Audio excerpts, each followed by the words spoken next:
Alors, les intervenants, on a Janine Dubié, présidente de l'Association nationale des élus de la montagne, l'ANEM, et députée des Hautes-Pyrénées depuis 2012. Marianne Louis, bonjour, directrice générale de l'USH,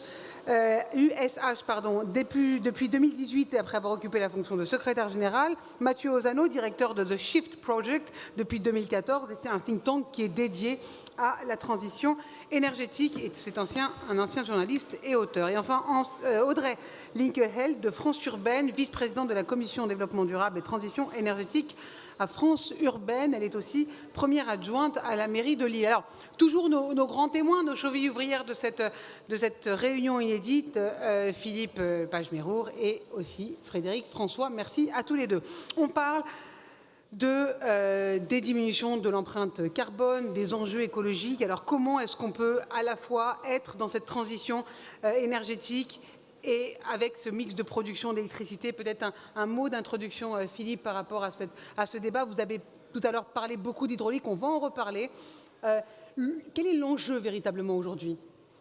L'enjeu, c'est qu'on a un lien direct entre les deux tables rondes, c'est-à-dire que comment on garde la notion de service public et qu'on maîtrise les tarifs à des niveaux abordables.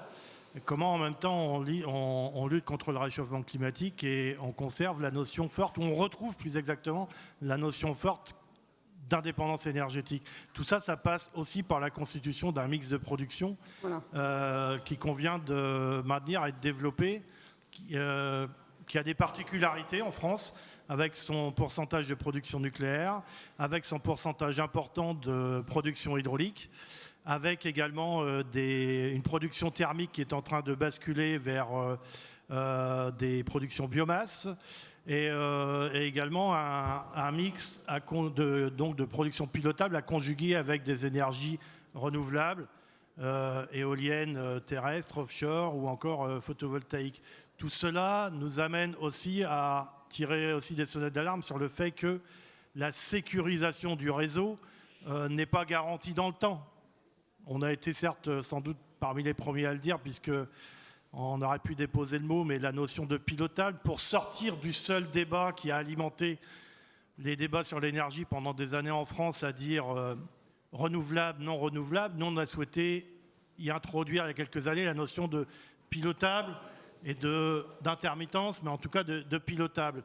Et si on est favorable à un mix de production qui utilise toutes les ressources, nous on est favorable à ce que désormais on flèche davantage les soutiens publics vers les énergies pilotables afin de sécuriser le réseau. Or, il y a eu beaucoup de fléchage public vers le renouvelable ces dernières années pour le développer, mais qui a souvent fait l'objet d'effets d'aubaine pour faire du fric, pour aller vite. Donc, là, on disait tout à l'heure, nous pourrions retrouver un système sain allant du producteur au consommateur. Il se trouve que pour ce qui est de la France, puisque des choix ont été opérés et assumés, et que finalement, et des risques industriels portés, et je dis là portés pour la filière nucléaire par EDF seule, alors qu'elle produit, on l'a vu tout à l'heure, pour ses concurrents à fort bas prix, des risques industriels aussi portés sur la filière hydraulique comme la filière thermique, mais voilà, des choses qui sont portées par le domaine public et qui doivent être finalement renforcées, développées, parce que la loi NOM de 2010, qui devait amener à de l'innovation et à des investissements dans les moyens de production, n'a pas du tout amené à cela. Et la seule chose qu'on a vu se développer, c'était de faire du business à court terme sur des énergies renouvelables. EDF n'est pas exempte, puisque son projet d'EDF renouvelable et sa direction qui travaille sur ces sujets, elle ne travaille pas dans des missions de service public, elle travaille pour répondre à des appels d'offres comme les autres, développer tant que le taux de retour à investissement est valable, puis revendre derrière. Donc on est davantage sur du business que sur autre chose. Donc nous, si on rejoint la première table ronde, et notamment ses conclusions, avec l'envie de développer une force qui amène à ce que tout ça soit public, on pourrait imaginer une renationalisation globale d'EDF avec sa dimension d'énergie renouvelable, qui serait pour le coup amenée à des missions de service public et pas à des missions de business. Tout ça, c'est en lien évidemment avec la politique tarifaire. Janine, vous êtes une élue. Comment on relève le défi climatique en assurant justement l'approvisionnement? D'abord, merci de nous avoir invités. Donc, moi, je suis Janine Dubié, députée des Hautes-Pyrénées, mais surtout, j'interviens ici en tant que présidente de l'Association nationale des élus de la montagne. L'ANEM. De l'ANEM, voilà. Et pour venir vous dire que, en fait, l'histoire de l'hydroélectricité et de la montagne, eh ben, c'est une histoire commune que nous partageons depuis des années. Je rappelle que les barrages hydroélectriques ont été un vecteur de développement économique dans nos vallées quand ils ont été construits dans les années 50. Et donc, il y a un fort attachement à la fois à ces barrages, mais aussi à EDF, au travers de tous les agents qui y travaillent. Pas qu'EDF d'ailleurs, puisqu'on a aussi un peu de l'HM. Et je profite aussi de saluer dans la salle la présence de Marie-Noëlle Battistel, qui a beaucoup travaillé sur ce sujet et qui est notre élue référente sur ces sujets d'énergie et d'hydraulique à l'ANEM. Alors pourquoi nous sommes aussi attachés? D'abord parce qu'il y a effectivement plusieurs enjeux. D'abord un enjeu énergétique. Moi je suis toujours frappée parce quand on parle d'énergie décarbonée, on vous parle d'éolien, on vous parle de photovoltaïque et on ne parle jamais de l'hydroélectricité alors que c'est la première source d'énergie renouvelable décarbonée. Vous le savez bien, vous êtes des professionnels dans la salle, je crois que c'est presque 12% de la production et c'est 50% en fait de la production d'énergie décarbonée. Donc nous au niveau de l'ANEM, chaque fois on rappelle que l'hydroélectricité c'est la première énergie décarbonée. C'est aussi renouvelable, pardon. Renouvelable et décarboné. Et décarboné, oui. Merci. Voilà. C'est aussi, c'est rappelé aussi que comme on ne peut pas stocker de l'électricité, le barrage, c'est ce qui permet au travers de l'eau de stocker l'électricité et de pouvoir remettre sur la ligne enfin, du courant, enfin, de l'électricité en période de pointe de façon quasiment immédiate, ce qui n'est pas le cas des autres énergies. C'est aussi un enjeu économique. Je le disais, ça a participé au développement de nos vallées, mais même encore, parce qu'aujourd'hui, au travers de tous les travaux de maintenance, de réparation, que ce soit sur les conduites, sur les barrages, ça fait travailler beaucoup de personnes dans la vallée et quelque chose se dessine de nouveau, ça participe aussi à l'économie touristique. Et là, j'ai une pensée pour la centrale de Pranières et de Cap-de-Long, puisqu'on développe aussi un projet de tourisme industriel autour de tout ce dispositif qui est mis en place et qui est quelque chose d'assez extraordinaire. Et enfin, c'est un enjeu environnemental parce que le barrage, en fait, il participe à l'étiage des rivières, c'est-à-dire que l'été, quand il n'y a pas suffisamment d'eau, ça lâche de l'eau pour maintenir l'étiage et participer également à l'irrigation sur les terres agricoles. Et enfin, c'est écrêteur de crues. Et Dieu sait si aujourd'hui, avec les pluies diluviennes que nous vivons liées au changement climatique, c'est bien utile. Et donc, moi, je dis aussi que l'hydroélectricité aujourd'hui est le premier allié du changement climatique. Alors, vous comprenez que pour toutes ces raisons, les élus de la montagne se sont mobilisés au moment du renouvellement des concessions hydroélectriques. Ça fait 15 ans qu'on en parle. C'est toujours là et c'est toujours pas fait. Et nous souhaitons que ça ne se fasse pas. Voilà. Et c'est pour ça que vous prenez part au débat. Et c'est pour ça que nous sommes là, et c'est pour dire, et Marie-Noëlle pourra s'exprimer là-dessus parce qu'elle a beaucoup travaillé et peut-être, voilà, elle pourra dire les propositions qu'elle a faites donc, pour éviter effectivement ce renouvellement et de confier la gestion de ces ouvrages à des entreprises privées étrangères, ce qui compromettrait quand même notre souveraineté énergétique. Et dans le contexte actuel, vous l'avez dit tout à l'heure, Philippe, j'espère que nos gouvernants vont réfléchir. Justement, on va en parler tout à l'heure. Mathieu Ozano, prendre part à ce débat, du coup, ça devient essentiel. Bonjour à tous. Et merci beaucoup de me donner l'occasion de m'exprimer ici. En deux mots, peut-être commencer par dire d'où je parle rapidement. Le Shift Project, qu'est-ce que c'est? C'est un groupe de réflexion qui a été créé qui est présidé toujours par Jean-Marc Jancovici. Et qui est dédié à la transition énergétique. Voilà, et qui tâche en fait, notre rôle, c'est de tâcher de documenter. On est on se veut à partisans, on tâche de documenter ce que l'on peut faire, la situation actuelle et donner un petit peu des jalons documentés sur la direction qu'on peut prendre et aussi les directions qui sont en tout ou partie des fausses bonnes idées. Donc là, la situation pour nous, si je dois résumer ça à grands traits, c'est qu'il n'y aura pas de statu quo sur le développement des sources décarbonées, renouvelables ou pas, pilotables ou pas, d'énergie fossile. Non, pardon, d'électricité. L'électricité, oui. Excusez-moi. Il ne peut pas y avoir de statu quo parce qu'on a pris un retard considérable et qu'on sait qu'on a besoin de développer considérablement ces sources d'énergie décarbonées, en particulier l'électricité.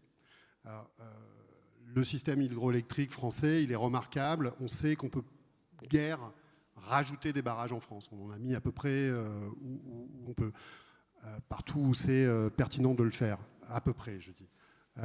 Le parc électronucléaire français, au Shift, on pense que c'est un très grand atout. On sait aussi qu'il ne se passera quasiment rien en termes de capacité de développement de cette source d'énergie avant 15 ans si l'industrie électronucléaire bosse bien et ne prend pas de retard, ce qui n'a pas été trop le cas ces dernières décennies. Je ne veux pas être trop long. Il y a une situation qui est très caractéristique en ce moment. Il y a beaucoup de cénacles comme ça où on discute sur une base qui est chiffrée. On sait deux choses. On sait, il y a un large consensus qui est en train avec notamment les Antilles et les pronucléaires qui se rapprochent de façon très significative ces derniers temps, notamment grâce au travail d'animation du débat qu'a fait RTE. Il y a deux choses. Il y a il va falloir considérablement développer la production d'électricité décarbonée. Donc, avec cette alternative nucléaire ou renouvelable, qui en fait n'est plus pertinente parce qu'on a pris tellement de retard que en fait, les pro-nucléaires comme nous font le constat concrètement qu'on a besoin de développer aussi les renouvelables parce que sinon ça ne bouclera pas. On n'aura pas suffisamment de capacité de production et les anti-nucléaires, je pense notamment à Negawatt, qui est un peu le pendant du Shift Project sur ces sujets-là, avec un prisme qui est très anti-nucléaire, commencent à évoluer dans leur discours en se disant on n'a peut-être pas intérêt à fermer trop vite les réacteurs nucléaires. Donc ça va changer. Donc ce que vous dites, c'est que la situation est assez... Il n'y aura pas de statu quo. Il n'y aura pas de statu quo. Il n'y aura pas de statu quo parce que développer des capacités de production d'électricité décarbonée pour remplacer le pétrole et le gaz fossile, ça demande un effort historique qui va demander d'avoir des débats patients et cohérents. Sur une base où le territoire, disons le champ de ce qui est la production d'énergie en général et d'électricité en particulier, doit changer profondément avec des capacités supplémentaires de production. Sinon, on peut prendre les accords de Paris et en faire des confettis et plier les Gaules. Voilà, c'est le contexte. Et il se trouve qu'on a une configuration politique pas inintéressante pour y arriver. Je ne parle pas de la nouvelle première ministre, ni même de la notion de planification qui est au cœur du mandat exécutif. Mais je pense que nous, au Shift, on fait, et c'est très heureux, et ici, c'en est aussi une confirmation, que le débat a considérablement progressé en qualité. Et avec une chance qu'on a dans la tragédie qu'il convient d'éviter, celle du réchauffement climatique et celle de l'épuisement des ressources fossiles. Une chance qu'on a d'être au pays de Descartes et où on est, j'espère, capable d'avoir des conversations informées et rationnelles. Il va le falloir parce que, encore une fois, il n'y aura pas de statu quo. Frédéric, François, il y a donc un alignement des planètes. On peut être entendu aujourd'hui. Vous pouvez être entendu. Gardez-le peut-être, parce que je ne sais pas si... Gardez-le le micro. Oui, on est convaincu de toute façon aujourd'hui que l'audience s'est agrandie sur le sujet, pas seulement en France d'ailleurs, dans d'autres pays d'Europe et partout dans le monde.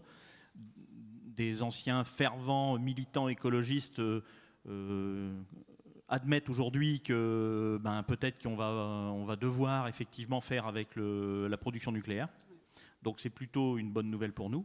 sachant que l'ensemble des décisions à prendre, il faut les prendre vite parce que pour les mettre en œuvre, ça va prendre du temps. Et pendant ce temps-là, le magasin est ouvert. Exact. C'est-à-dire l'activité économique dans tous les pays, elle se développe. Il y a des appels de toute façon aussi à les développer. La vie continue, donc il faut continuer à s'éclairer, se chauffer et accéder aux besoins vitaux. Donc il va bien falloir de toute façon qu'il y ait un vrai débat d'ampleur sur le sujet et rassembler l'ensemble des ressources qui ont quelque chose à dire ou quelque chose à proposer sur le sujet, hein, pour pouvoir effectivement entrer de plein pied dans ce débat de renouvellement de la politique énergétique en France, un débat qu'on veut public, large, et derrière, avec le développement, les incontournables, c'est ça, c'est décarbonation, c'est émettre moins de CO2. Alors il y a un mix à trouver entre les ENR, le nucléaire, la sobriété énergétique. Et donc on pense aussi qu'on a un véritable atout, hein, dans il n'y a pas que la production, parce qu'il faut irriguer l'ensemble du territoire. Donc on a un véritable atout aujourd'hui avec une entreprise comme Enedis, qui est présente partout, 95% du territoire. On a après des entreprises non nationalisées à certains endroits. Donc on pense que là, il y a un véritable atout, avec un outil qui fonctionne aujourd'hui, avec une entreprise qui a un savoir-faire, qui a fait ses preuves. Hein, je prends 2 exemples, la FIR. Voilà, c'est un outil extraordinaire. Ensuite, le déploiement du compteur Linky qui aujourd'hui va amener un certain nombre de choses derrière dans les choix stratégiques et les orientations économiques. Hein, voilà, donc l'outil est disponible. Il y a une relation avec les AODE, les autorités locales qui détiennent le réseau. Et il y a une vraie relation contractuelle aujourd'hui qui est installée et qui peut se poursuivre avec des contrats qui viennent d'être signés pour des durées de moyenne de 20 à 30 ans. Donc on est sur une perspective de temps long. Donc on a plutôt aujourd'hui un avenir qui nous semble plutôt favorable. Donc c'est le moment. Je pense qu'on a un bon moment, oui. D'accord. Audrey, justement, Frédéric François parlait du terrain. Comment est-ce que le service public, du coup, devient un outil pour cette transition écologique et puis énergétique, et comment on le construit, cet avenir?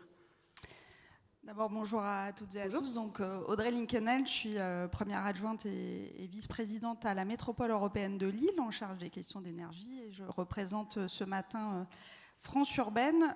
Si nous avons souhaité être présents au nom de France Urbaine, c'est parce que, en effet, nous pensons qu'aujourd'hui, il y a un alignement des planètes. Moi, je dirais plutôt que l'alignement, il est sur la question de l'environnement et de la décarbonation et de la transition.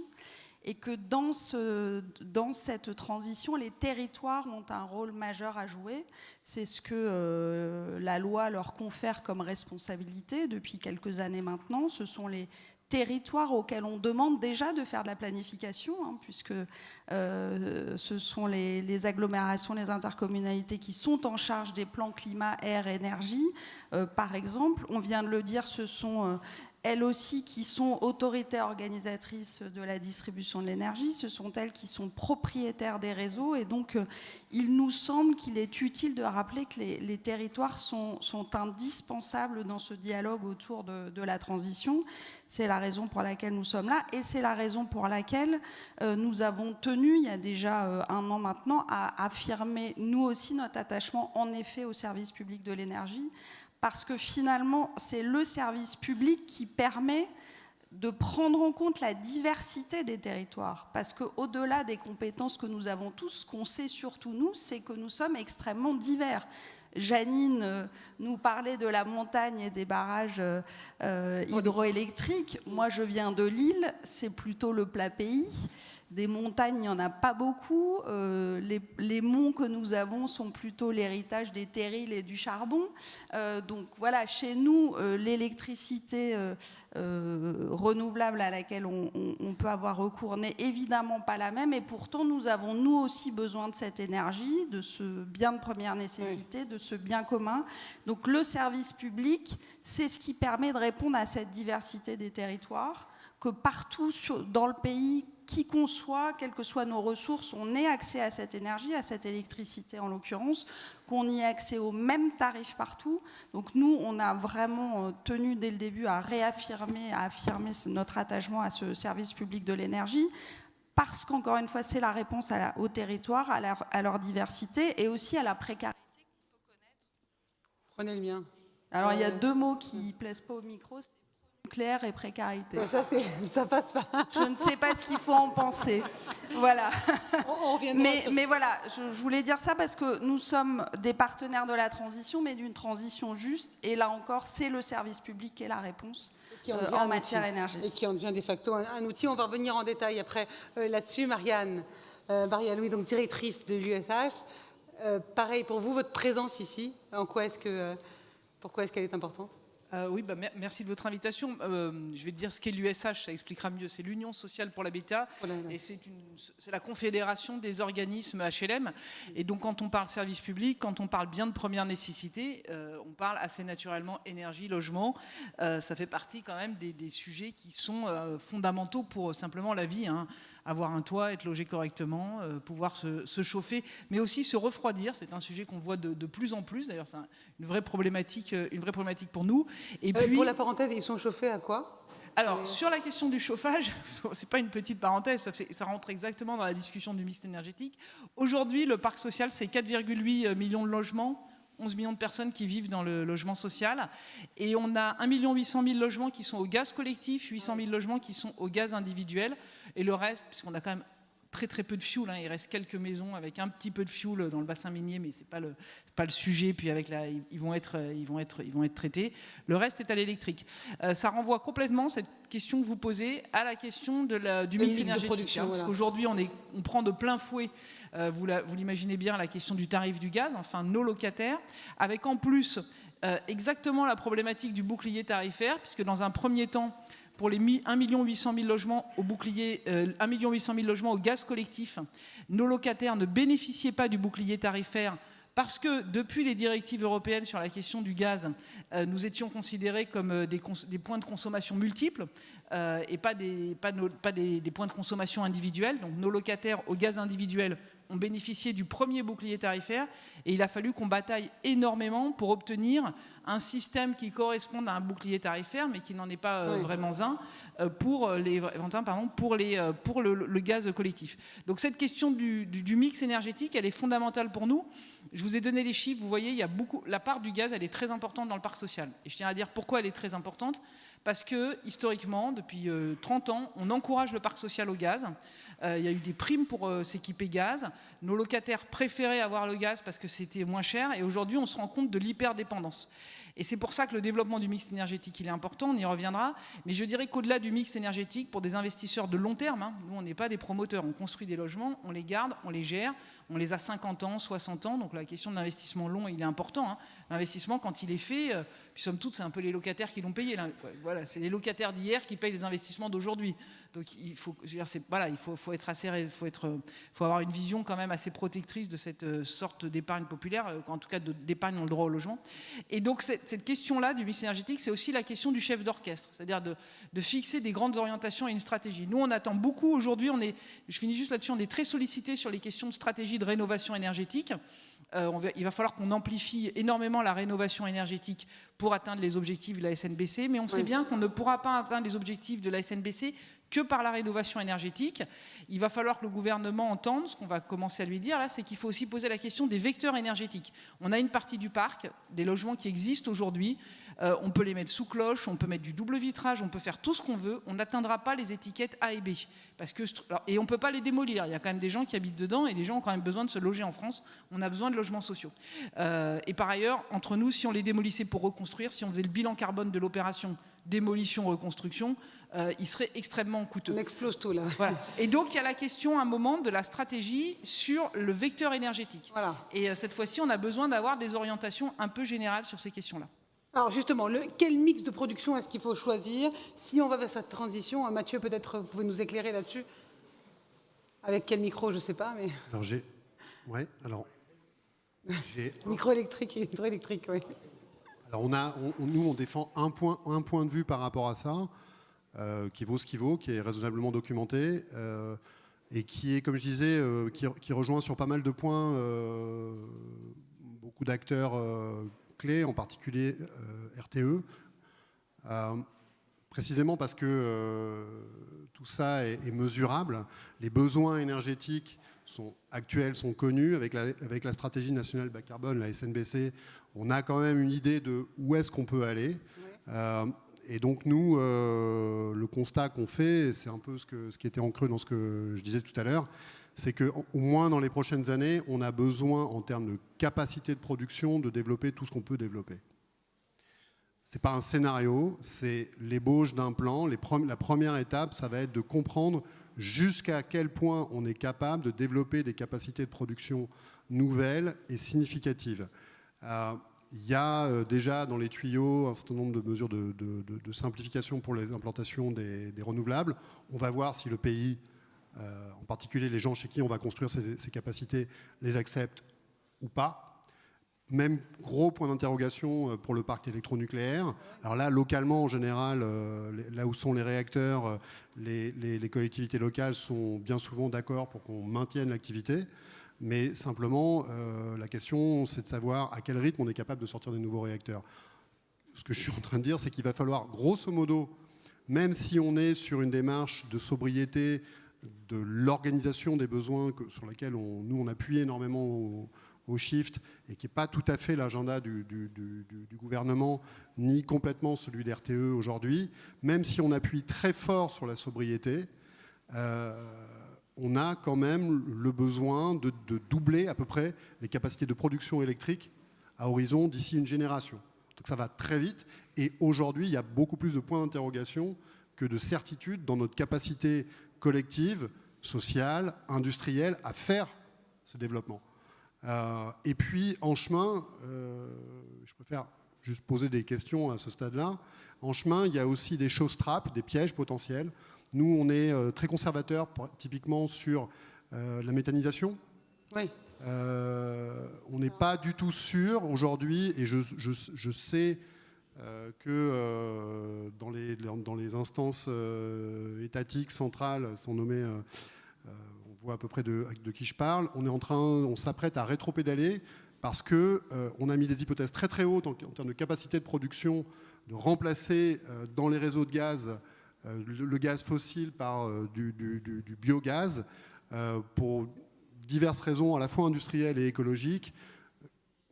Moi, je suis ancien journaliste, je trouve que les histoires de méthanisation, ça commence furieusement à ressembler au discours qu'on avait sur les agrocarburants au début des 2000, sur lesquels on est beaucoup revenu, avec des hypothèses qui étaient très hautes, et on s'est aperçu en chemin qu'il y avait des effets secondaires à la fois écologiques et industriels qui étaient très problématiques. Donc il va falloir être concret, et d'un mot, je pense qu'il faut comprendre jusqu'où on est capable d'aller, sachant que nous, dans les projections qu'on fait, on n'arrive pas à boucler la boucle. C'est-à-dire que ce que nous dit l'industrie électronucléaire, ça ne suffit pas, loin s'en faut, à boucler la boucle. Ce qu'on voit du rythme auquel sortent les projets ENR renouvelables, on n'y est pas du tout. Donc ça rejoint ce que je disais, il faut qu'on discute. Voilà, on va en parler. Alors justement, vous parlez d'État et de cette présence de l'État, un État qui décide. Marianne, Audrey et Janine, je voulais vous faire réagir là-dessus. On parle d'État, mais c'est un État qu'il faudrait construire ensemble, et ce n'est pas un État qui décide, si je comprends bien ce que vous dites. Audrey, peut-être. Oui, je pense qu'il y a forcément un dialogue, j'ai envie de dire quadripartite, entre l'État, les territoires, les opérateurs et puis les usagers citoyens qu'il ne faut quand même pas oublier, que ce soit les citoyens ou les usagers professionnels, parce qu'à l'échelle des territoires, on peut évidemment apporter notre contribution à une forme de production. Ce n'est pas les territoires qui décident de l'installation des centrales nucléaires, c'est assez rare. En revanche, les territoires sont directement concernés par la production d'énergie renouvelable adaptée à leur territoire, encore une fois, ici la forêt, là le solaire, ailleurs l'éolien, et puis aussi la valorisation des déchets ménagers qui est aujourd'hui une des formes les plus utilisées dans les territoires denses comme ceux que je représente, à travers les réseaux de chaleur. Ça, c'est pour la production. Et après, moi, je rejoins ce qu'a dit Marianne-Louis. Il faut quand même, à un moment donné, atterrir de manière pragmatique. Oui. Et nous, dans les territoires, c'est quand même à ça qu'on est confrontés. Parce que le gaz, Aujourd'hui, c'est quand même le vecteur énergétique qui, en effet, est largement utilisé dans le résidentiel, dans les bâtiments tertiaires, publics notamment, et ça ne se remplace pas comme ça d'un claquement de doigts par une autre source d'énergie. On ne peut pas, dans toutes les maisons individuelles, installer comme ça une pompe à chaleur, sans que ça pose de difficultés. On ne peut pas, comme ça, dans tous les bâtiments publics, remplacer les chaufferies au gaz par des chaufferies biomasse. C'est pas qu'on ne veut pas, hein, je parle là de contraintes techniques, opérationnelles, pour ne pas dire financières, auxquelles nous sommes confrontés. Donc je pense que la réponse, elle n'est pas unique, elle est effectivement dans le mix. Et mais justement, quel mix on choisit par rapport à... Mais dans le mix qui se décide à l'échelle nationale en fonction de ce qui correspond le mieux à notre pays, en concertation, en tenant compte de son indépendance, et qui ensuite se décline à l'échelle des territoires en fonction, il n'y a rien de plus géolocalisé que le climat quand même, hein. Donc en fonction à la fois de la réalité climatique, géographique des territoires et de la réalité sociale, parce qu'on ne va pas en effet déménager tous les habitants, que ce soit du logement social, pire encore, j'ai envie de dire, du logement privé, parce qu'on a la chance d'avoir des bailleurs sociaux qui font, entre guillemets, interface entre leurs locataires, leurs occupants et les territoires ou le service public de l'énergie. On s'est battu ensemble, collectivités, bailleurs, sur la question du bouclier tarifaire, qui avait un petit peu oublié la question des réseaux de chaleur notamment, mais tous les particuliers, eux, ils sont tout seuls face à tout cela. Et nous, les territoires, nous avons la responsabilité du service public de la rénovation énergétique, mais c'est quand même colossal comme enjeu. Alors, on va parler de cette acceptation sociale avec une intervention, mais avant, je voulais vous faire réagir sur quel mix choisir, cette mix de production. Peut-être Marianne ?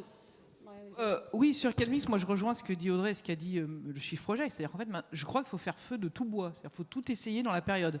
Il faut pas, on n'est pas. Heureusement, la stratégie nationale bas carbone, c'est une stratégie 2050. On pense aussi qu'il y a des solutions qui vont émerger. Par exemple, Audrey Linkenheld évoquait la question de la pompe à chaleur. La pompe à chaleur collective, elle n'existe pas vraiment. Ouais. Les premières expérimentations montrent qu'il y a des problématiques d'entretien qui sont énormes. Il y a pas, puis les gens ne sont pas formés pour faire, etc. Mais on peut espérer qu'au fil des années, c'est des solutions qui vont se développer. Donc nous, on part du principe qu'il faut, là, dans la période, essayer d'ouvrir complètement le champ des possibles, laisser aussi effectivement au territoire le soin de réguler les rythmes de conversion, parce que selon le territoire, on ne peut pas forcément d'un seul coup basculer complètement. Moi, je rappelle qu'en Île-de-France, hein, enfin, vous le savez mieux que moi j'ai découvert ça quasiment l'année dernière, on a été convoqué à l'automne au ministère du Logement pour nous expliquer qu'il fallait commencer à réfléchir écrètement pendant l'hiver en Île-de-France. Non, mais ça vous parle, mais moi, j'ai découvert la problématique. Et d'ailleurs, on écrêtait beaucoup plus facilement le logement HLM que tous les autres. Hein. Donc là, on s'est dit, attends... Donc ça veut dire que là, quand on est... et en même temps, pour la petite histoire, il y a 2 mois, je reçois un mail de conseillers de Bercy qui nous disent « Madame Louis, est-ce que vous avez des propositions pour réduire dès septembre prochain le nombre de logements chauffés au gaz ?» Je lui dis, ah non, dès septembre prochain, là, comme ça, non. Non, mais vous voyez, parce que réseau de chaleur, ça prend un petit peu de temps quand même. Conversion, ça prend un petit peu de temps. Les écrêtements, d'un seul coup, on se mettait tous à l'électrique. Bon. Donc, ce que je veux dire, c'est qu'il faut effectivement que les personnes qui réfléchissent, et je rejoins l'idée qu'on réussit à avoir un dialogue assez apaisé, et on réfléchisse en se disant, bah, on a un objectif, c'est 2050. Il ne faut pas prendre de retard, mais il faut y aller et poser au fur et à mesure tout ce qu'on peut poser sur la table pour avancer collectivement. Nous, je dirais, on a un avantage, c'est qu'on peut, entre guillemets, je vais mettre des guillemets, on peut parfois se planter. Alors, si on se plante sur 5 millions de logements d'un coup, c'est très problématique. Mais c'est très problématique parce que financièrement, ça devient ingérable. Mais si on lance une expérimentation sur 1000 logements, pompe à chaleur collective, machin, truc muche, eau grise, biogaz, enfin n'importe quoi, voilà. Si ça marche pas, on peut revenir en arrière. Alors que des propriétaires privés, ça va être beaucoup plus compliqué, on leur aura fait faire un investissement sur lequel ils doivent revenir. Donc c'est pour ça qu'on essaye d'être très présent dans ces réflexions-là, parce qu'on est prêt à participer à des expérimentations de toutes sortes. En revanche, on attend quand même de l'État qu'au moment où il fixera une stratégie, il la fixe de manière, je dirais, tenue dans le temps. Parce que nous, après, on investit pour 50 ans. Ouais. Peut-être Janine, rapidement.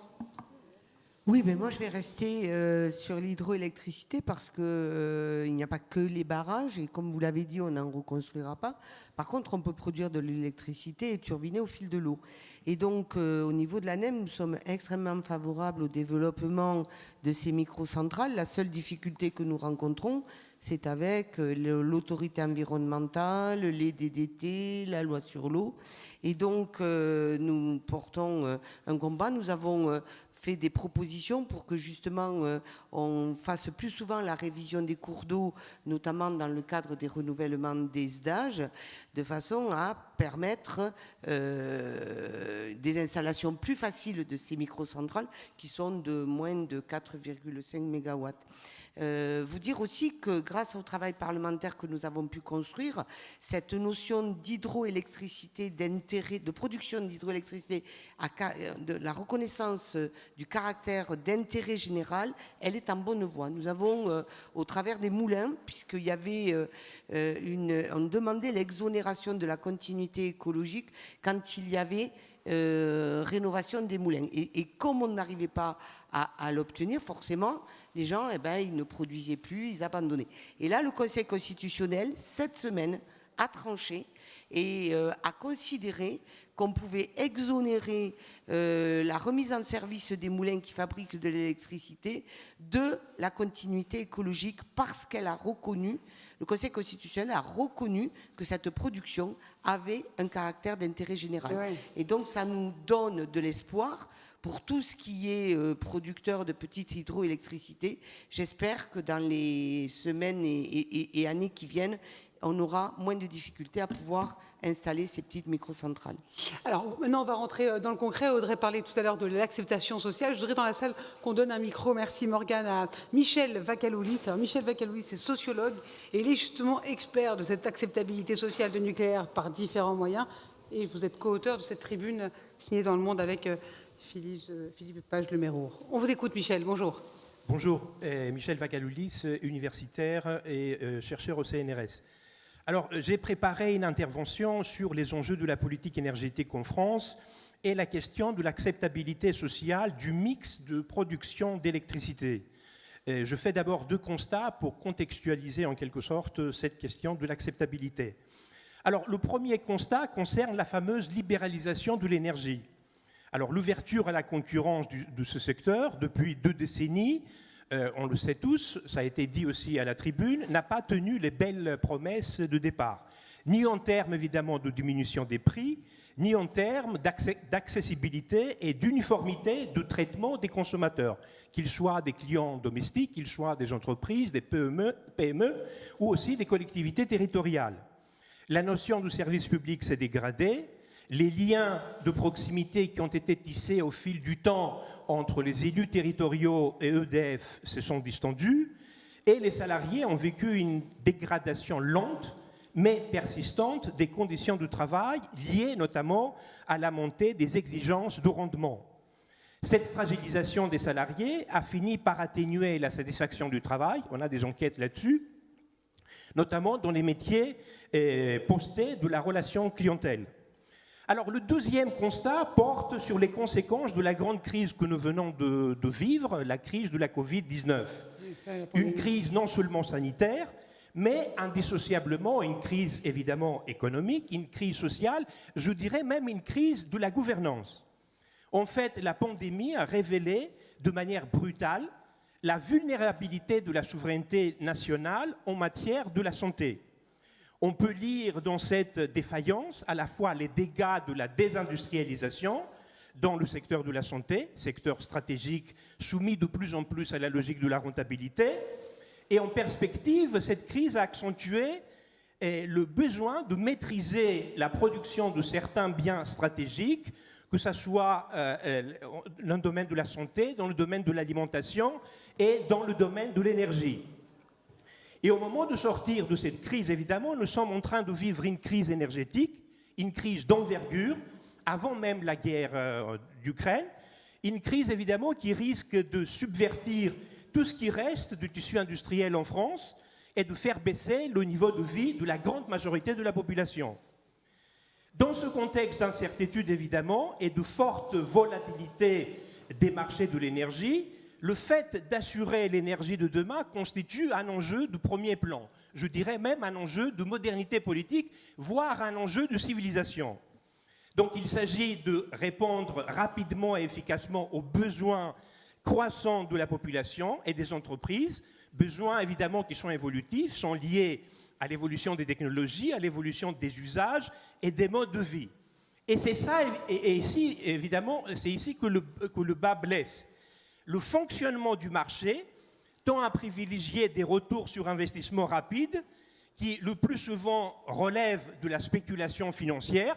Philippe a parlé de traders, de trafiquants, plutôt que de l'investissement productif.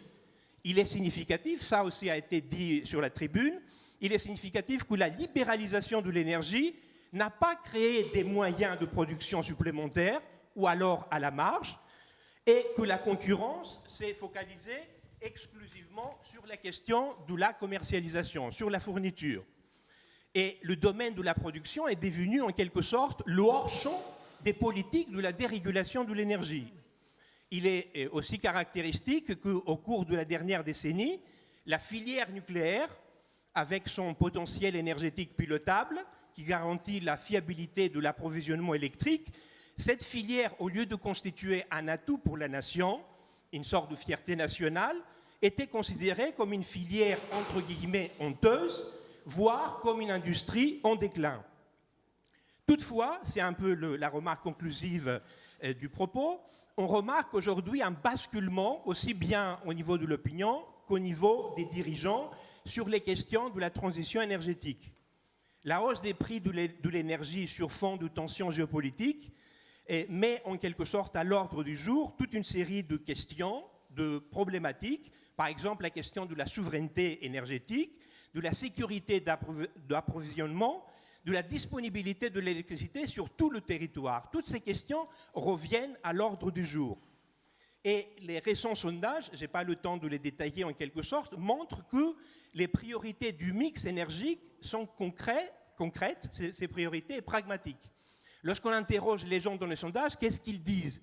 Ils disent qu'il faut qu'on puisse garantir des prix acceptables pour les ménages, c'est la première priorité, presque 60%, préserver l'environnement, mais aussi le paysage, le patrimoine, lutter évidemment contre le réchauffement climatique, assurer l'indépendance du pays, enfin, à l'encontre de toute idée de frugalisme, avoir une capacité de production suffisante pour satisfaire les besoins sociaux en augmentation. C'est dans cette perspective qu'il faut inscrire l'acceptabilité des sources renouvelables de production d'électricité, mais aussi, on le voit dans les sondages, une impressionnante adhésion au nucléaire qui prend dans l'espace de 3 ans 20 points de plus par rapport au passé, autant que production décarbonée, malgré les craintes évidemment que le nucléaire suscite encore sur la gestion des déchets et les risques d'accidents majeurs. Donc il est significatif que l'acceptabilité du nucléaire ne concerne pas le grand public, mais on voit dans les sondages, elle est beaucoup plus forte chez les élus territoriaux, encore plus chez les leaders d'opinion, et évidemment encore plus à un niveau 80 au niveau des grands décideurs et des financiers. Et même au niveau des journalistes, l'acceptabilité du nucléaire est aujourd'hui majoritaire.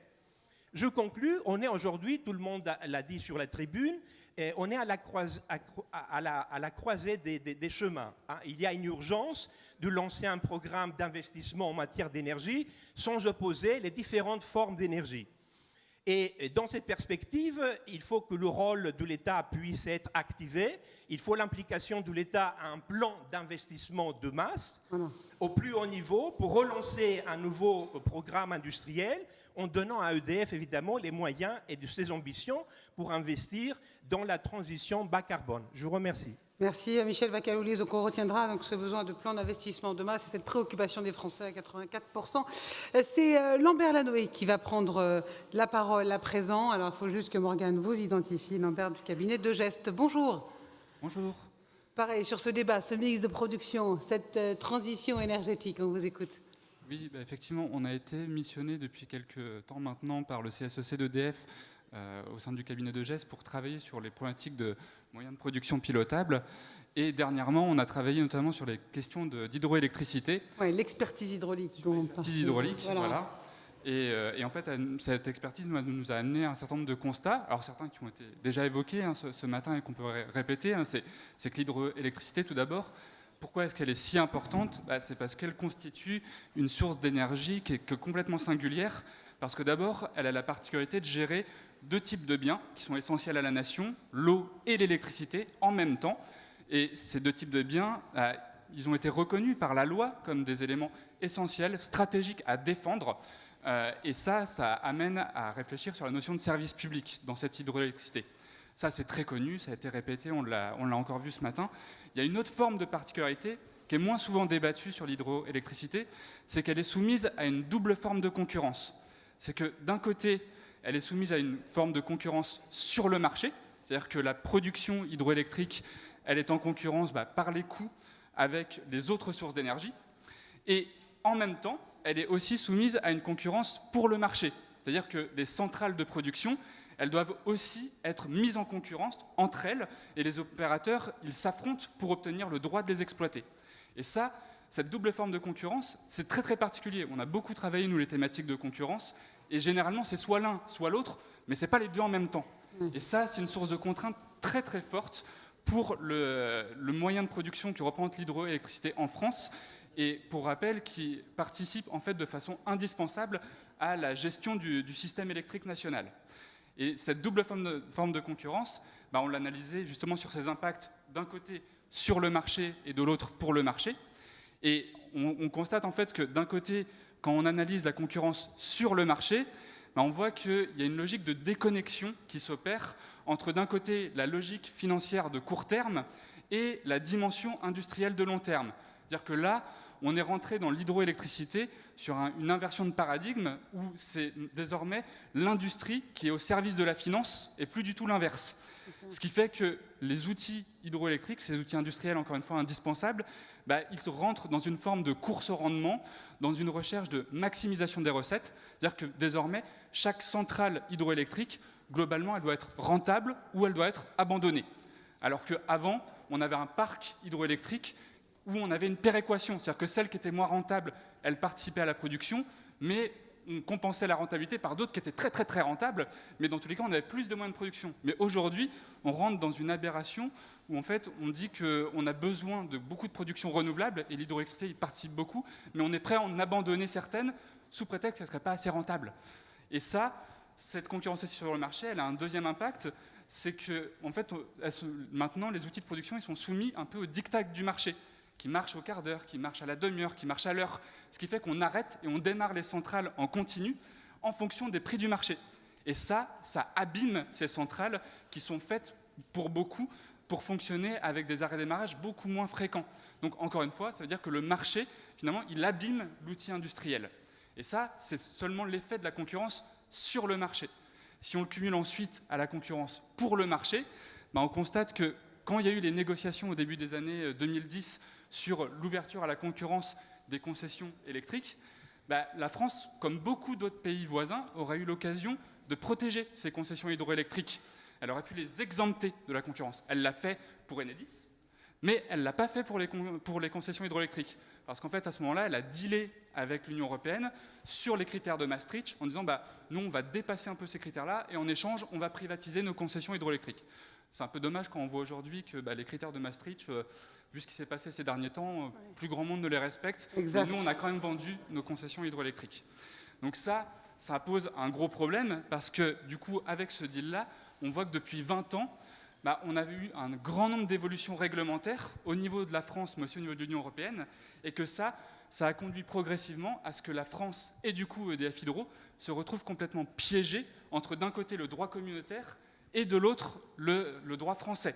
Parce que d'un côté, on a le droit européen qui va interdire d'attribuer des concessions hydroélectriques à des sociétés publiques sans les mettre en concurrence, et de l'autre, on a le droit français qui petit à petit a supprimé le droit de préférence aux concessionnaires sortants et qui soumet EDF Hydro au code de la commande publique et qui a écarté l'hydroélectricité du droit d'exemption à la concurrence vis-à-vis de la directive européenne.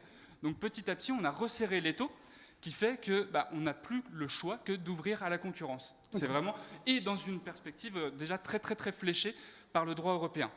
Le problème, et j'en arrive un peu à la fin, hein, c'est que cette mise en concurrence, elle va être potentiellement désastreuse à de nombreux points, tant sur le point industriel, économique que sociétal. Parce que d'un côté, ces deux biens essentiels à la nation, si on les met en concurrence, ça risque d'entraîner pour EDF et pour l'industrie une forme de désoptimisation technico-économique au niveau de l'exploitation du parc, qui, je le rappelle, est un parc intégré. Ce parc est solidaire, les différents moyens de production sont solidaires les uns des autres. Si on ouvre la concurrence hydraulique, on désintègre une grande partie du parc qui est essentielle au système électrique.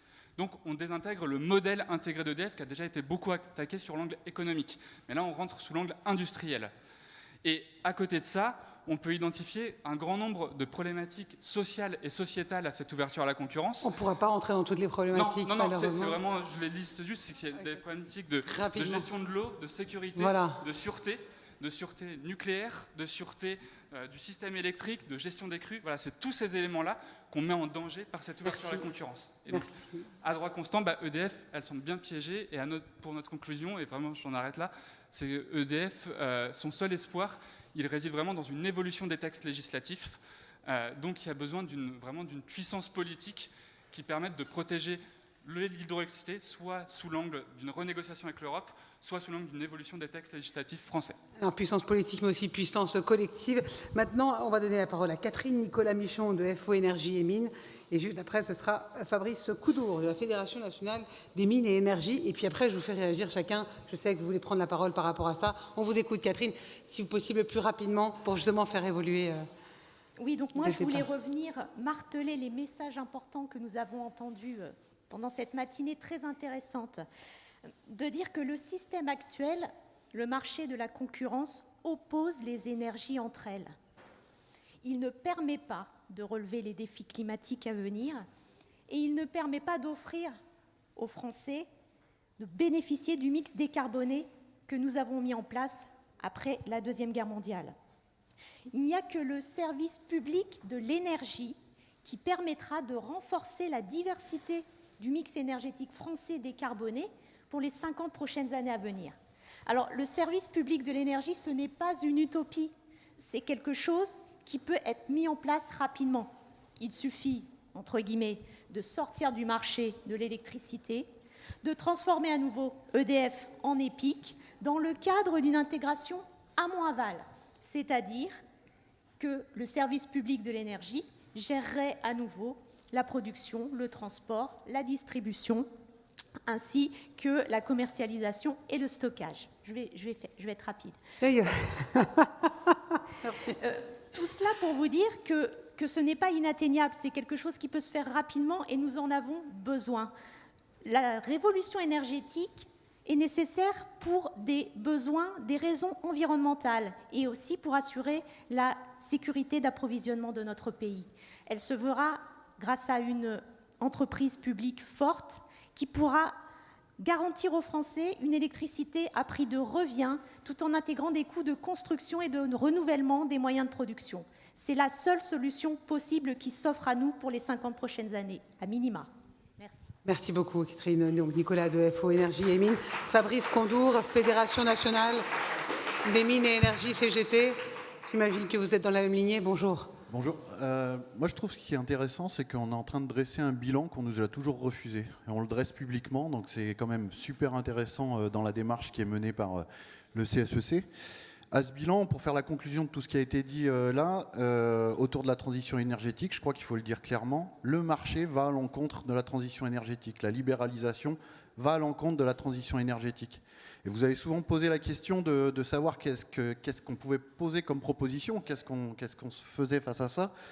À la CGT, on s'est posé avec toute humilité par rapport à ce qui a été réfléchi en 1946 autour de la nationalisation. Et on a établi un programme progressiste de l'énergie qui répond aux enjeux... donc vous avez des solutions pour moi? J'essaye de vous amener des solutions. Je vous écoute. On répond aux enjeux d'hier, mais aussi d'aujourd'hui, à travers l'accès et la lutte contre la précarité énergétique et à travers la lutte contre le réchauffement climatique, la transition énergétique. Et ce programme, on le traduit par deux EPIC. Un établissement public pour la filière électrique, un établissement public pour la filière gaz, avec en son sein une volonté de gestion d'un mix énergétique intégré, que ça fait écho à ce qui a été dit dans les interventions avant.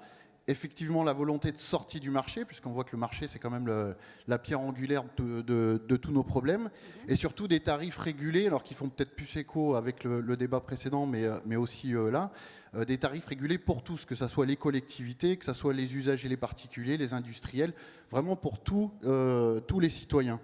À ces deux épiques, on y associe un service commun à la performance et l'efficacité énergétique. Ce service commun, c'est pour garantir l'accès justement à l'énergie pour tous les usagers, pour le conseil, pour la proximité, pour le lien social qu'on oublie souvent aussi dans nos échanges, le lien du releveur qui passait dans les communes et qu'on ne voit plus nulle part.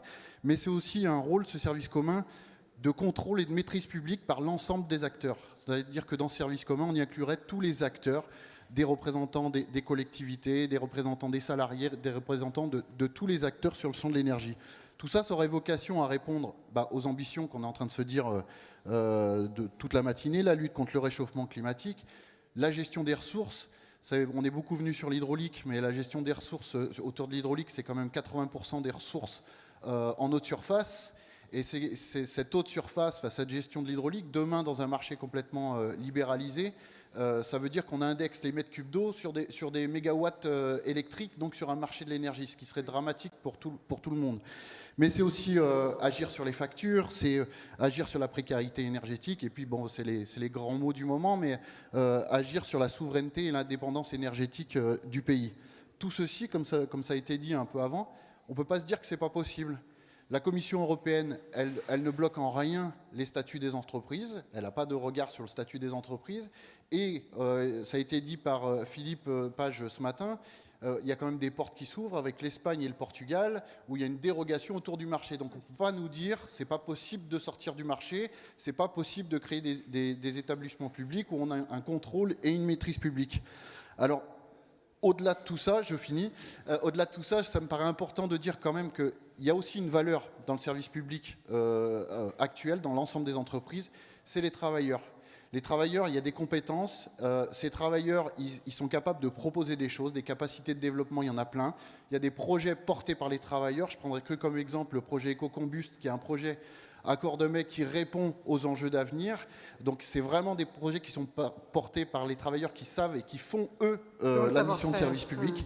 Donc attention aux grandes annonces du gouvernement, comme on nous l'a resservi sur Hercule, Grand EDF et compagnie, ces grandes annonces, une main sur le cœur, l'autre sur le porte-monnaie, avec des éléments de langage bien rodés pour nous expliquer qu'on répond aux fonctions régaliennes, qu'on répond à l'intérêt général, alors que c'est des ambitions purement libérales.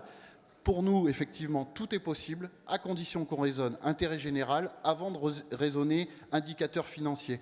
C'est ce qu'on propose à la FNME-CGT, de répondre à l'intérêt des usagers, des travailleurs et retraités du secteur et du service public de l'énergie au travers du programme progressiste de l'énergie. Merci Fabrice Condour, donc de CGT. Alors, quelque part, vous adhérez à ce qui vient d'être dit par rapport donc, je vous voyais réagir tout à l'heure, Audrey, par rapport à ce que vous venez d'entendre. On sent quand même que bon, il y a la base, tout le monde est un peu d'accord sur les réformes, puis il y a des solutions qu'on vient d'entendre de la part de Fabrice qui ont rejeté. Est-ce que concrètement, on peut les mettre en œuvre? Alors, moi, je voudrais peut-être apporter un petit point complémentaire. Je pense que ici, tout le monde, me semble-t-il, est convaincu que le marché n'est pas la réponse. Oui, mais on est là, exactement. N'est pas la réponse. Ça vient d'être dit par plusieurs intervenants. Très bien, je n'y reviens pas. La réponse, elle est dans le service public. Encore faut-il, pour que ce soit correctement mis en œuvre, qu'en effet, ce service public, il ait les moyens de ses missions.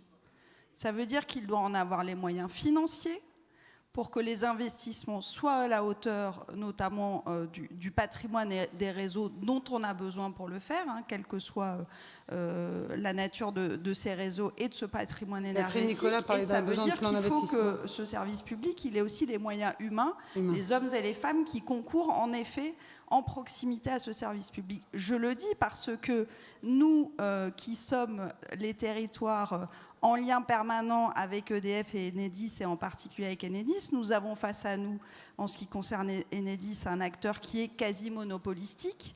Le monopole en soi n'est pas une garantie de qualité du service public. Il ne l'est qu'à condition que cet acteur il ait encore une fois les moyens de ses missions, financiers et humains. Or, aujourd'hui, on sait qu'on a des besoins d'investissement plus importants dans les territoires, financiers et humains. Je le dis parce que nous sommes un allié du service public de l'énergie, mais nous sommes aussi un allié exigeant, et je pense que c'est ensemble que, comme vient de le faire notamment la CGT, il faut que nous rappelions notamment à l'État au niveau national et notamment à la CRE, qu'il ne suffit pas de dire il y a service public, mais qu'il faut que derrière, les moyens, encore une fois, soient à la hauteur des ambitions de décarbonation. C'est ça les conditions de la mise en œuvre, me semble-t-il aussi. Philippe, une réaction par rapport à ça. Donc, on a entendu des propositions, on parle de plan d'investissement, on parle de ces travailleurs. L'État n'a pas les moyens de faire ça, de faire cette transition tout en sécurisant l'approvisionnement et d'avoir les enjeux de mix de production? C'est une question de choix politique et de courage politique. C'est-à-dire que tout ce qui est très riche ce matin dans les interventions, c'est qu'en tout cas, il y a beaucoup d'idées de la part des représentants des travailleurs, de la part des représentants des élus territoriaux et des associations présentes. Et franchement, ça nous encourage à aller de l'avant pour mettre nos propositions sur la table. On vient de parler du mix de production. Quel meilleur mix de production et comment on le met en œuvre demain? Mais ce qui est intéressant de connaître aussi, c'est quel outil pour le mettre en œuvre. Est-ce que... Moi, je reprends les deux notions avancées par François Carlier tout à l'heure, qui disait il y a urgence, on n'a pas le temps. Ben oui, il représente les consommateurs. Oui, il y a urgence, il n'y a pas le temps. Mathieu Ozano, il dit il n'y a pas de statu quo possible. Donc, il faut aller vite. Il faut aller vite. Et pour ça, il faut être efficace. Est-ce que le gage d'efficacité, il est donné par un système qui est découpé, désoptimisé, mis en concurrence, ou est-ce que le gage d'efficacité pour réussir l'ensemble de ces défis climatiques, sociaux, d'indépendance, est-ce que ça donne pas vraiment une idée claire pour aller vers un service public qui rassemble toutes ces composantes? Moi, je pense que vraiment oui, quoi. Et là où on a beaucoup de force ce matin, et on a parlé tout à l'heure d'alignement des planètes sur pas mal de choses qui sont arrivées dans l'actualité récente, c'est vrai, ça nous donne du grain à moudre, mais je maintiens une inquiétude forte. Pour ma part, c'est que le gouvernement et ceux qui prônent la libéralisation à outrance et le découpage d'EDF et la privatisation totale du secteur de l'énergie ont aussi fait en sorte d'aligner quelques planètes. Donc ils ont creusé artificiellement la dette d'EDF, ça a été démontré.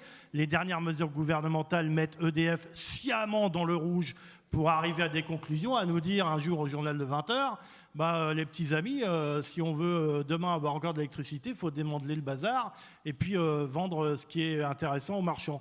Donc on est au carrefour. Ce matin, on fait un bilan, on est au carrefour. Je pense que ce mix de production, si on veut qu'il soit efficace demain, et toutes les idées sont bonnes à prendre, ça a été le cas aujourd'hui, si on veut qu'il soit efficace demain, il faut empêcher toute désoptimisation. Parce que ça coûte sur la facture et ça désigne complètement le bazar, ce qu'a dit Fabrice tout à l'heure. Mais les deux missions de service public de l'hydraulique, c'est un exemple symptomatique. On gère à la fois une production d'hydroélectricité et la gestion de l'eau. Et on est en crise climatique avec des risques hydriques partout. Peut-être que demain, les barrages serviront davantage à fournir de l'eau qu'à fournir une puissance électrique. C'est possible, on ne sait pas vers où on va. Donc, séparer ça, donner ça à des opérateurs différents et des opérateurs privés, c'est démentiel, c'est démentiel. Donc je pense qu'il faut qu'on insiste, nous, sur le fait que, oui, on peut aller de l'avant, d'autant plus, je termine sur cet aspect, mais que, enfin, l'avenir est radieux pour des entreprises telles que celle-là. Alors, il y a des passages d'investissement où il faut passer. Eh bien oui, là, il y a besoin d'investissement pour relancer un parc de production, et c'est ce qui va nous être expliqué. Oh là là, ça coûte cher, patati patala. On l'a déjà fait dans l'histoire. On l'a déjà fait dans l'histoire et on est passé simplement.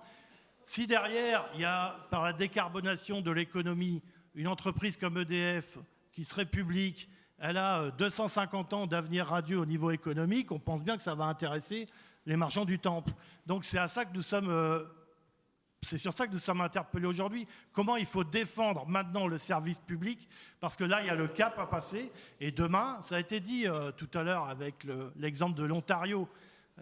Oui, on pourra avoir un service public de l'électricité, de l'énergie, qui produit et qui, derrière, dont les recettes vont alimenter l'hôpital, l'école et les autres services publics. On pourrait très bien avoir ce schéma-là au lieu de continuer le délire vers la libéralisation.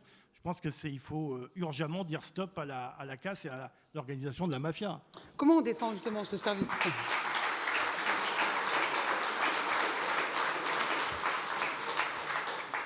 Justement, alors Mathieu, peut-être, je vais faire un tour de table rapidement avant de revenir sur vous, Janine, sur voilà, comment on va défendre ce service public. On a vu quelques solutions qui ont été ébauchées depuis ce matin. Qu'est-ce qui se passe après ? Ici, c'est véritablement voilà, la suite d'une mobilisation aussi éclectique que puissante. Qu'est-ce qui se passe après ? Quelle est la suite de l'histoire ? Il faut poser le problème complètement. Alors, il y a plein de choses très solides qui viennent d'être dites sur... On peut ramener ça à la notion que le système énergétique, c'est un monopole naturel. C'est compliqué de gérer de façon optimale un truc qui, un peu comme le train, fonctionne de manière intégrée. Bon, ça, je ne m'étendrai pas là-dessus, mais il y a d'autres questions. Alors, l'impensé ou les erreurs d'analyse qui peuvent être celles du gouvernement actuel, je pense que ça a été, il y a beaucoup de points d'interrogation qui ont été, même plus que des points d'interrogation, des points d'exclamation qui ont été joliment et de façon pertinente posés. Je propose un autre point d'interrogation peut-être. Alors, concurrence, monopole, ça c'est une grosse question qu'il va falloir trancher et sur lesquelles les arguments vont devoir, quand je parlais de débat cohérent, il y a des arguments à défendre sur ce plan-là. Il y a un autre sujet dont on n'a pas parlé très peu. Ce matin, c'est la question d'économiser l'énergie. Je ne sais même pas s'il faut parler de sobriété, puisqu'il y a beaucoup de malentendus sur cette notion-là. Beaucoup d'idées reçues. Je propose aussi. juste un axe de réflexion, si j'ose dire. Au Shift Project, quand on parle, nous, de sobriété, on ne dit pas que les gens qui n'ont rien ou pas grand-chose doivent se serrer la ceinture. C'est souvent ça qui est compris. En fait, on s'aperçoit qu'en organisant précisément, si la nation prend en main son destin du point de vue de ses besoins en énergie, dans l'organisation, il y a beaucoup de chemin à faire. Alors elle ne nous entend pas ce matin, mais Elisabeth Borne, qui a été patronne de la RATP, la meilleure sobriété sur la mobilité quotidienne, qui est un très gros morceau. On a parlé du chauffage, mais il y a des réponses similaires. La mobilité quotidienne est un gros morceau de la sortie des énergies fossiles. On peut parfaitement, en donnant la priorité systématique, mais ça veut dire en faisant des investissements cohérents qui vont avec, développer toutes les alternatives à la bagnole individuelle dans la mobilité quotidienne jusqu'en grande périphérie urbaine. C'est absolument possible, en fait. Donc il faut le faire. C'est pas du tout le prisme pour l'instant du gouvernement qui veut permettre aux gens d'acheter des bagnoles électriques. Ça va être compliqué à mon avis.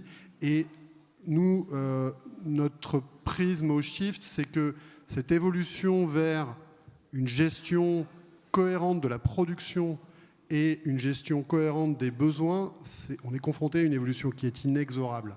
Inexorable. Il n'y a pas que le climat qui rend cette évolution inexorable.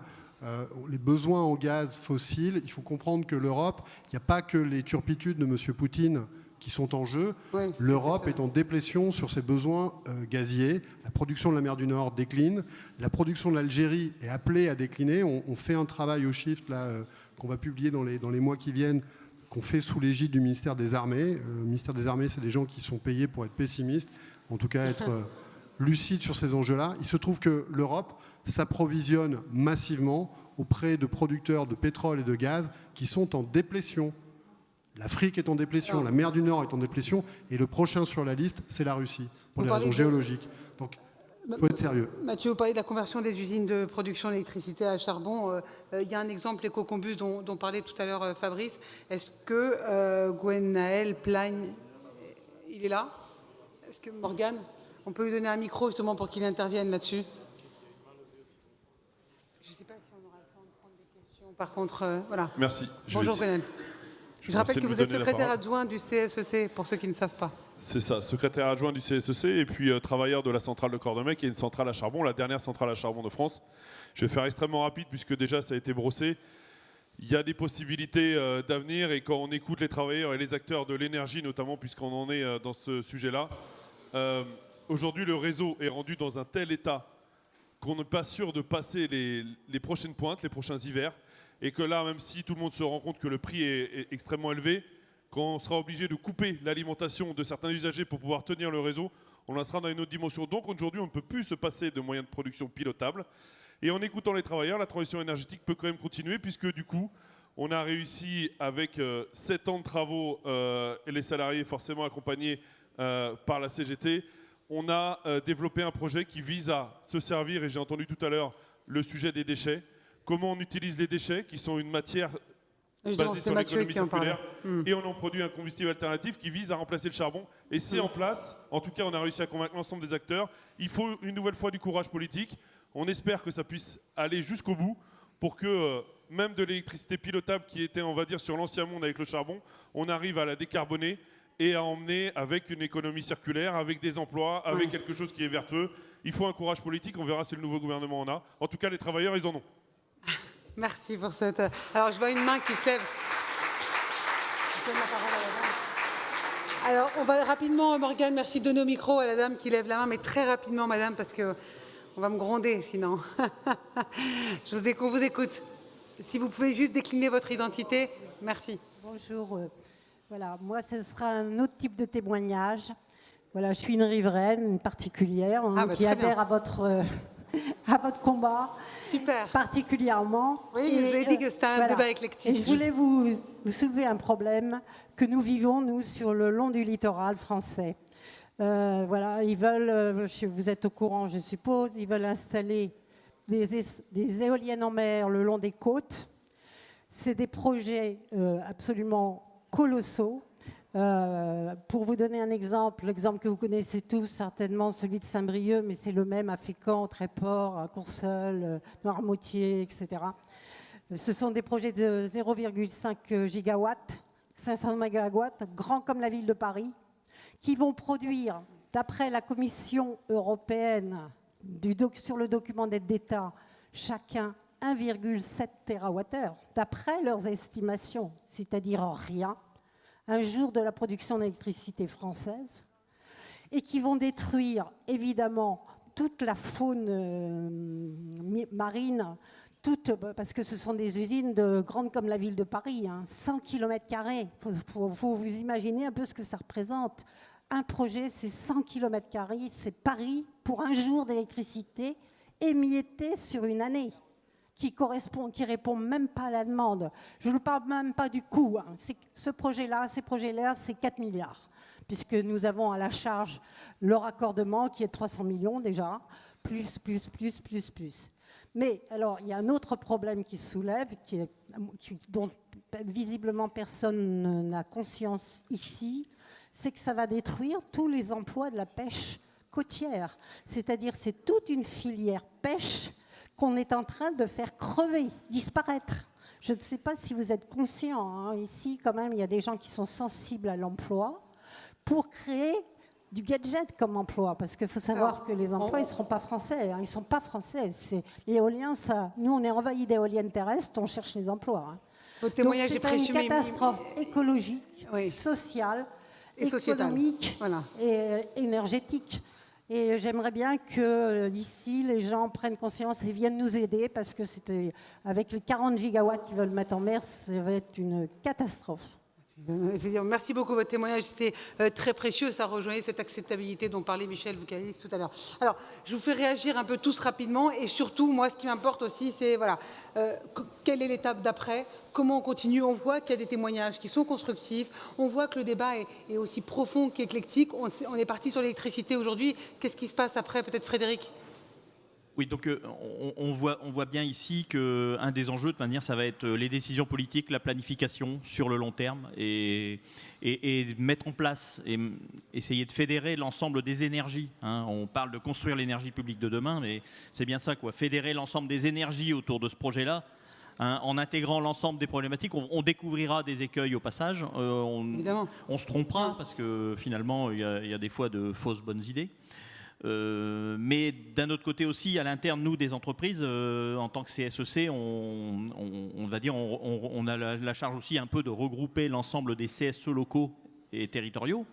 Et donc ces CSE eh bien, ont aussi des moyens avec il y a des documents qui ont été élaborés ici. Il faut aller prendre rendez-vous avec les décideurs dans les territoires, les gens d'influence, Pour faire remonter, tous ceux qui adhèrent à la construction de ce modèle, et en essayant de les convaincre de faire la promotion de tout ça, élargir à chaque fois l'auditoire. Et faire en sorte derrière qu'on ait une espèce de caisse de résonance. Évidemment. Voilà, ça c'est un des éléments, à mon avis, qu'il faut On voit poursuivre. que ça fait déjà débat dans la salle. Audrey, Marianne, une réaction? Je pense que l'étape d'après, c'est de continuer à dialoguer entre nous. Il y a des grands moments qui arrivent, là, des lois de programmation autour des questions de décarbonation, la programmation pluriannuelle de l'énergie, la stratégie nationale bas carbone, 3e édition. C'est des moments où il va falloir qu'on continue à dialoguer, chacun de là où il est, en essayant de continuer à défendre cette idée du service public de l'énergie sur les questions de production dont on a beaucoup parlé ce matin, et c'est normal, mais aussi sur les questions de consommation, parce que moi je pense que le service public de l'énergie était aussi un atout formidable sur les enjeux de la consommation, de la maîtrise de la consommation, de la sobriété, de l'efficacité, parce que quand justement on est un service public et qu'on n'a pas comme seule perspective la hausse des bénéfices, on peut accepter la sobriété, parce que la sobriété, ça veut quand même dire moins consommer. Donc en gros, ça fait moins de travail quand même pour le service public de l'énergie, il faut dire les choses clairement. De même que l'efficacité énergétique, c'est moins de consommation, donc c'est aussi moins de travail pour le service public de l'énergie. Et donc il n'y a que le service public qui puisse accepter d'aller vers un consommateur et lui dire « vous êtes mon client, mais je vous propose que vous soyez un peu moins mon client demain qu'hier ». Voilà. Donc je pense que tout ça, ça fait partie des choses qu'il faut qu'on continue à discuter ensemble. Il y a des échéances importantes qui arrivent, et donc nous sommes en tout cas à France Urbaine à votre disposition pour continuer ce dialogue. Merci. Audrey, Marianne. Oui, merci. Les interventions de la salle m'ont inspiré 2 réflexions. La seconde rejoint un peu ce qu'a dit Audrey. La première, c'est d'abord, quelqu'un disait, on nous met dans une situation, vous disiez, on a créé des situations de mettre EDF en difficulté pour après dire qu'il fallait réorganiser, démanteler EDF. Bon, nous, on connaît ça depuis 5 ans au niveau des HLM. Voilà, ça me rappelle quelque chose. C'est une stratégie bien connue. Hein, quand on veut tuer son chien, on l'accuse d'avoir la rage. Et donc, je dirais que ce qui permet de résister, c'est quand même cette vision du long terme, et puis c'est d'avoir effectivement, et Audrey l'a dit, des partenaires dans les territoires qui sont inscrits dans le dialogue. Voilà, on n'a pas... Donc une concertation, un dialogue qui continue. La concertation, le dialogue, le rapport aux collectivités locales, le rapport aux usagers. Voilà. Je ne sais pas si ça permet d'inverser la vapeur, mais en tout cas, ça permet de résister. Et puis là, on est dans une situation qui est quand même un peu particulière, c'est que je pense qu'on va vers une sorte de quoi qu'il en coûte climatique, et il faut que ce quoi qu'il en coûte, il soit régulé, parce que c'est quand même de l'argent public qui va être mis sur la table. Nous, on sait ce qu'il faut mettre d'argent public sur la table pour réussir à faire la performance des bâtiments. Mais derrière, il faut quand même que ce soit régulé et que ça ne serve pas, comme vous l'avez décrit, de certains effets d'aubaine qu'on peut voir, nous, souvent, pas tant dans notre activité, mais dans les activités privées. On sait bien qu'il y a des effets d'aubaine dès qu'il y a des aides sur la performance énergétique. Et puis, dernier point, je rejoins ce qui a été dit, parce que tout à l'heure, monsieur disait, quand on interroge les usagers, ils veulent plus d'énergie, moins cher, etc. Moi, j'interroge les locataires HLM, ils veulent des logements plus grands, moins chers, avec des jardins au pied des gares. Mais derrière, j'ai les problématiques de la sobriété foncière, j'ai les problématiques du coût de construction, etc. Et puis plus c'est grand, plus il faut chauffer, plus ça entraîne des charges. Donc tout ça, il faut trouver un petit peu des compromis avec tout ça. Et je pense que dans ce compromis, il y a un rôle qu'on a tous à jouer effectivement sur cette question de la sobriété qui s'applique au champ de l'énergie comme aux autres champs. Hein. Quand on parle de la sobriété foncière, on est aussi sur cette problématique-là. Et donc il faut aussi jouer notre rôle et faire œuvre de pédagogie sur ces questions-là. Janine, l'étape d'après, on continue à écrire l'histoire ensemble. L'étape d'après, pour les concessions des barrages hydroélectriques, il n'y a pas 50 000 solutions. Et c'est reprise des négociations avec l'Europe, c'est sortir du champ de la concurrence de façon à ce que les opérateurs historiques en reprennent pour 75 ans. Et ainsi, on sécurisera à la fois l'eau et la production énergétique. Voilà. Enfin, moi, je ne vois pas d'autres alternatives. Et puis, pour la petite hydro, on va continuer à se battre du fait de la décision du Conseil constitutionnel pour la reconnaissance de ce caractère d'intérêt général, de façon à pouvoir en déployer davantage qu'on ne le fait aujourd'hui. Merci Janine. Un rapide mot de la fin de Philippe. Très rapide mot de la fin. On a écouté beaucoup de choses, entendu beaucoup de choses depuis ce matin. On est dans la construction. Rapidement, on est clairement dans le positif ce matin.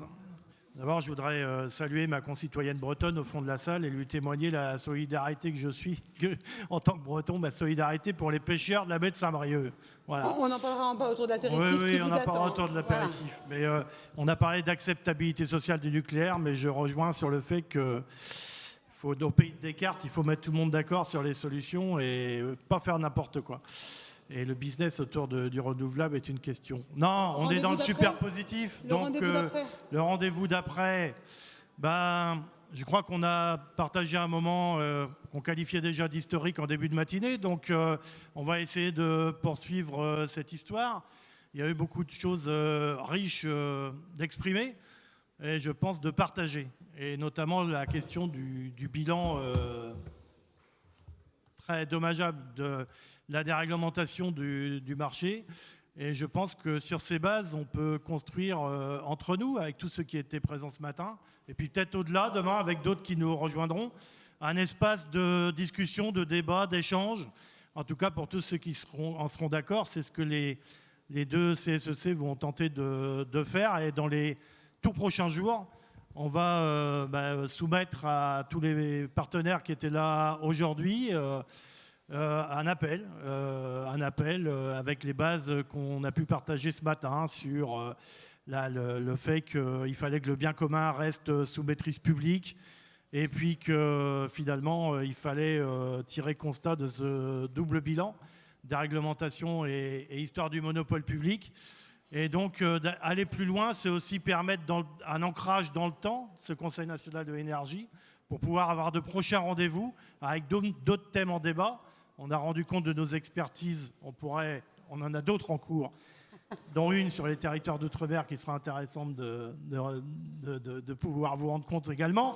Et donc, je pense de se donner rendez-vous à des échéances peut-être régulières sur des formats qu'on n'a pas encore imaginés, qui peuvent être nationaux ou régionaux, et également de continuer d'échanger entre nous avec tous ceux qui étaient là présents aujourd'hui. Et si on est en capacité d'avoir un certain nombre d'expressions communes, d'appels, de tribunes, eh bien de ne pas se priver de le faire, surtout dans une période où dans quelques semaines, des échéances arrivent et on peut soumettre des appels qui seront saisis par ceux qui voudront bien les saisir ou pas. Merci. Donc c'est la proposition que nous faisons pour aller plus loin. Alexia, 2 mots, partager et lutter. Et voilà, construire et aussi ouvrir. Merci beaucoup, merci, on peut vraiment les applaudir. Merci.